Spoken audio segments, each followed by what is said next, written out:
आज होछि पवित्र देवस्नान पूर्णिमा। रत्न सिंहासनरु स्नान मंडपकु विराजिछन्ति चतुर्धा विग्रह। स्नान मंडपरु गज बेशरे अगणित भक्तंकु दर्शन देउछन्ति। वर्षक परि पुणी थरे भक्त एवं भगवान को महामिलन होइछि। एथिपाई व्यापक प्रस्तुति आरंभ होइछि। स्वतंत्र नीति निर्घंट होइछि। स्नान वेदी को रंग सहित आलोकमाला रे सुसज्जित करा जाइछि। स्नान वेदी उपरि चांदुआ लगा जाइछि। पहंडी पूर्वरु गतकाली दैतापतिंक द्वारा बाहुट कंठ नीति शेष होइथिला। ଆଉ ଆଜି କୋଠ ସୁଆଁସିଆ ରତ୍ନ ସିଂହାସନରେ ଚାରମାଳ ବାନ୍ଧିବା ପରେ ଦଇତାପତି ମାନେ ଶ୍ରୀ ବିଗ୍ରହଙ୍କ ସେନାପଟା ଲାଗି ନୀତି ସମ୍ପନ୍ନ କରିଛନ୍ତି। ମହାପ୍ରଭୁଙ୍କ ଦୁର୍ଲଭ ହାତୀ ବେଶକୁ ଭକ୍ତମାନେ ବଡ଼ଦାଣ୍ଡ ସମେତ ସ୍ନାନ ମଣ୍ଡପର ଅତି ନିକଟରୁ 3 ଘଣ୍ଟା ପର୍ଯ୍ୟନ୍ତ ଦର୍ଶନ କରିବାର ସୁଯୋଗ ପାଇଛନ୍ତି।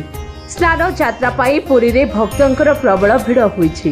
ସେଥିପାଇଁ ଭିଡ଼ ନିୟନ୍ତ୍ରଣ ବ୍ୟବସ୍ଥାକୁ 5ଟି ଭାଗରେ ବିଭକ୍ତ କରାଯାଇଛି।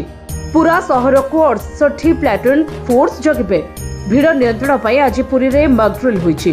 लोकंक भिड़ को दृष्टि रखे मार्केट छकरू मिरिचिकोट छक एवं मिरिचिकोट छकरू श्रीनगर पर्यंत स्वतंत्र छाया बैरिकेड होइछि।